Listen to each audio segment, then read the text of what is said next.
മൂസ അലൈഹിസ്സലാം.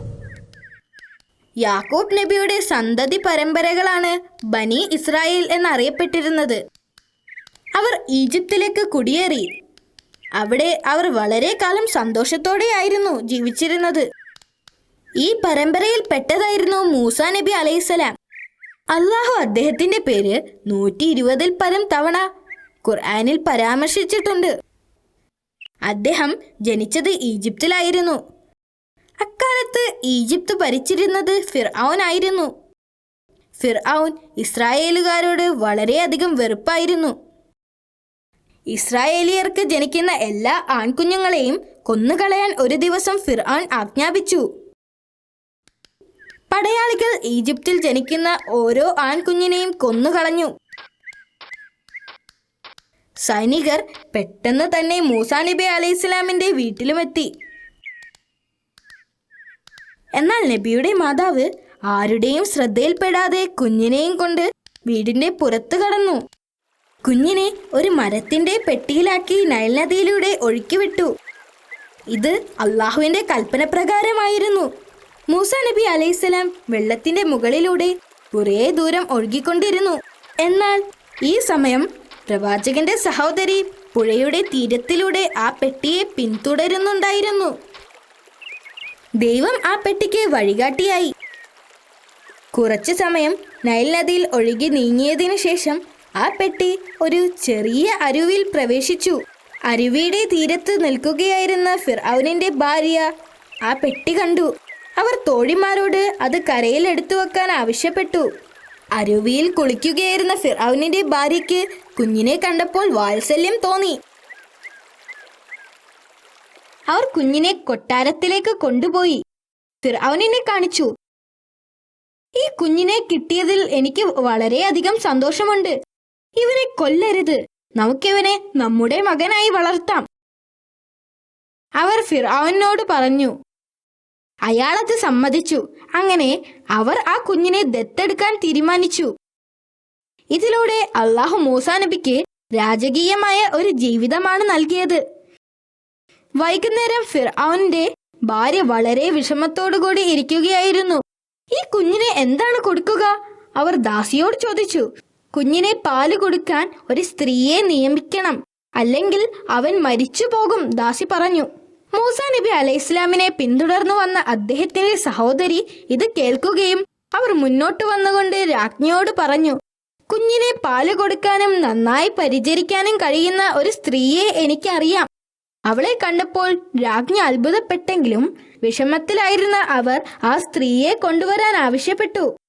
ഈ സമയം തന്റെ പിഞ്ചു കുഞ്ഞിനെ നഷ്ടപ്പെട്ടതിൽ വിഷമിച്ച് കരയുകയായിരുന്നു നബിയുടെ മാതാവ്. ഒരു മാതാവിന് തന്റെ കുഞ്ഞിനോടുള്ള സ്നേഹം എത്രമാത്രം ഉണ്ടെന്ന് അല്ലാഹു സുബ്ഹാനഹു വ തആലയ്ക്ക് അറിയാം. അതുകൊണ്ടാണ് ആ സമയത്ത് നബിയുടെ സഹോദരി ആ സന്തോഷ വാർത്തയുമായി അങ്ങോട്ട് ഓടി വന്നത്. മൂസാ നബി അലൈഹിസ്സലാമിനെ കൊട്ടാരത്തിൽ രാജ്ഞി ദത്തെടുത്ത വിവരവും കുഞ്ഞിനെ പരിചരിക്കുന്നതിന് ഒരു സ്ത്രീയെ അന്വേഷിക്കുന്നുണ്ടെന്ന വിവരവും അവർ മാതാവിനോട് പറഞ്ഞു. ഇത് കേട്ട ഉടനെ തന്നെ അവർ മകളെയും കൊണ്ട് കുഞ്ഞിനെ പാല് കൊടുക്കാൻ കൊട്ടാരത്തിലേക്ക് പോയി. ആ കുഞ്ഞ് അവരുടെ പാല് കുടിക്കുന്നത് കണ്ട് രാജ്ഞിക്ക് സന്തോഷവും അത്ഭുതവും തോന്നി. കാരണം ആ ദിവസം മുഴുവനും മൂസാ നബി അലൈഹിസ്സലാം ഒന്നും കഴിച്ചിട്ടില്ലായിരുന്നു. രാജ്ഞി അവരെ കുഞ്ഞിന്റെ പരിചാരികയായി നിയമിച്ചു. അവർക്കറിയില്ലായിരുന്നു അത് അവന്റെ യഥാർത്ഥ മാതാവാണെന്ന്. അങ്ങനെ അതുവഴി അള്ളാഹു ആ മാതാവിന് സന്തോഷം നൽകി. പ്രവാചകൻ കൊട്ടാരത്തിൽ ഫിർഔനിന്റെ മകനായി രാജകീയമായി വളർന്നു. അദ്ദേഹം വളർന്നപ്പോൾ വളരെ ശക്തനായി മാറി. അദ്ദേഹം ഒരു ദയാലുവായിരുന്നു. അടുത്ത ദിവസം അദ്ദേഹം പട്ടണത്തിലൂടെ നടന്നു പോകുകയായിരുന്നു. അപ്പോൾ ഒരു ഇസ്രായേലിനെ ഒരു ഈജിപ്ഷ്യൻ പടയാളി അടിക്കുന്നത് കണ്ടു. ഇസ്രായേലൻ പ്രവാചകനെ കണ്ടപ്പോൾ അവർ സഹായത്തിനായി അദ്ദേഹത്തോട് യാചിച്ചു. പ്രവാചകൻ ആദ്യം പടയാളിയോട് കാര്യം പറയാൻ ശ്രമിച്ചെങ്കിലും അവൻ അത് കേൾക്കാൻ തയ്യാറായില്ല. അപ്പോൾ പ്രവാചകൻ മുന്നോട്ട് വന്ന് പടയാളിയെ ശക്തമായി ഇടിച്ചു. ശക്തമായ ഇടിയുടെ ആഘാതത്തിൽ അവൻ മരിച്ചു. കാരണമില്ലാതെ ആരെങ്കിലും കൊല്ലുന്നത് പാപമാണെന്ന് പ്രവാചകന് അറിയാമായിരുന്നു. അദ്ദേഹത്തിന് ഇതിൽ കുറ്റബോധം തോന്നി. അദ്ദേഹം നിലത്ത് മുട്ടുകുത്തി അള്ളാഹുവിനോട് ഇങ്ങനെ പ്രാർത്ഥിച്ചു: എന്റെ നാഥ, തീർച്ചയായും ഞാൻ അന്യായം ചെയ്തിരിക്കുന്നു, എന്നോട് ക്ഷമിക്കൂ. ഇനി മേലിൽ അത്തരത്തിലുള്ള ഒരു പാപപ്രവൃത്തി ചെയ്യില്ല. ഇനിയുള്ള ജീവിതം അള്ളാഹുവിനെ ആരാധിക്കുന്നതിന് വേണ്ടിയാണെന്ന് പ്രവാചകൻ ശപഥം ചെയ്തു.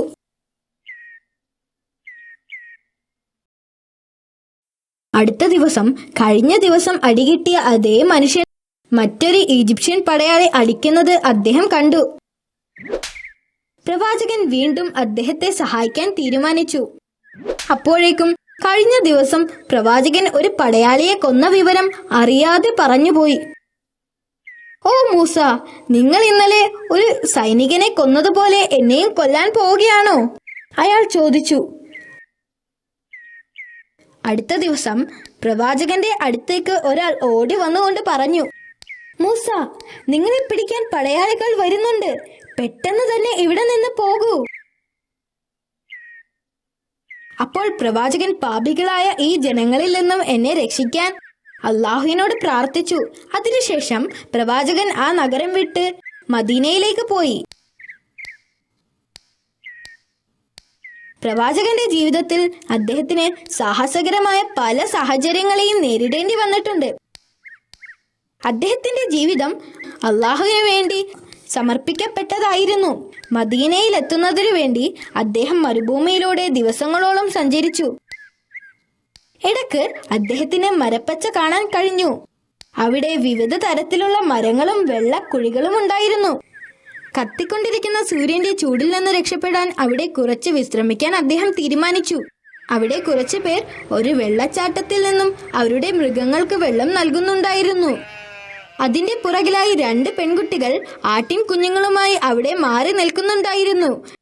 പ്രവാചകൻ അവരുടെ അടുത്തേക്ക് ചെന്നുകൊണ്ട് അവരോട് ചോദിച്ചു: നിങ്ങൾ എന്തുകൊണ്ടാണ് ഈ ആട്ടിൻ കുഞ്ഞിന് വെള്ളം നൽകാതെ മാറി നിൽക്കുന്നത്? അവിടെയുള്ളവർ വെള്ളം എടുത്തു കഴിയാതെ ഞങ്ങൾക്ക് വെള്ളമെടുക്കാൻ അനുവദിക്കുകയില്ല, പ്രവാചകനോട് അവർ പറഞ്ഞു. ഇത് കേട്ട് പ്രവാചകൻ അവരുടെ ആട്ടിൻകുട്ടികളെയുമായി വെള്ളത്തിന്റെ അടുത്തേക്ക് ചെന്നു. അവർക്ക് വെള്ളം കൊടുത്തു. ഇത് കണ്ട അവർ ആദ്യം ദേഷ്യപ്പെട്ടു.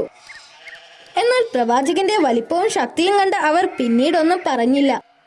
തങ്ങളെ സഹായിച്ച പ്രവാചകനോട് അവർ നന്ദി അറിയിച്ചു. പ്രവാചകൻ വീണ്ടും വലിയ മരത്തിന്റെ അടിയിൽ വിശ്രമിച്ചു. ആ പെൺകുട്ടികൾ അവരുടെ ആടുമായി വീട്ടിലേക്ക് മടങ്ങി. കുറച്ചു കഴിഞ്ഞ് ആ പെൺകുട്ടികളിൽ നിന്നും ഒരാൾ തിരിച്ചു വന്നു. അവരുടെ പിതാവിന് പ്രവാചകനെ കാണാൻ ആഗ്രഹമുണ്ടെന്ന് പറഞ്ഞു. പ്രവാചകൻ അവരോടൊപ്പം അവരുടെ വീട്ടിലേക്ക് പോയി. അവരുടെ വീട്ടിലെത്തിയ പ്രവാചകൻ പിതാവിനെ പരിചയപ്പെട്ടു.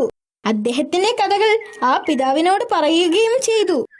അപ്പോൾ ആ പിതാവിന് മനസ്സിലായി പ്രവാചകൻ വിശ്വസ്തനും നല്ലവരുമായ ഒരു വ്യക്തിയാണെന്ന്. അദ്ദേഹം തന്റെ പുത്രിന്മാരിൽ ഒരാളെ അദ്ദേഹത്തിന് വിവാഹം കഴിച്ചു കൊടുക്കാൻ തീരുമാനിച്ചു. അദ്ദേഹത്തിന് വളരെയധികം പ്രായമായിരുന്നു. അതുകൊണ്ട് അദ്ദേഹത്തിന്റെ മൃഗങ്ങളെയും മറ്റും നോക്കി നടത്തുന്നതിന് ഒരു ചെറുപ്പക്കാരനെ ആവശ്യമുണ്ടായിരുന്നു.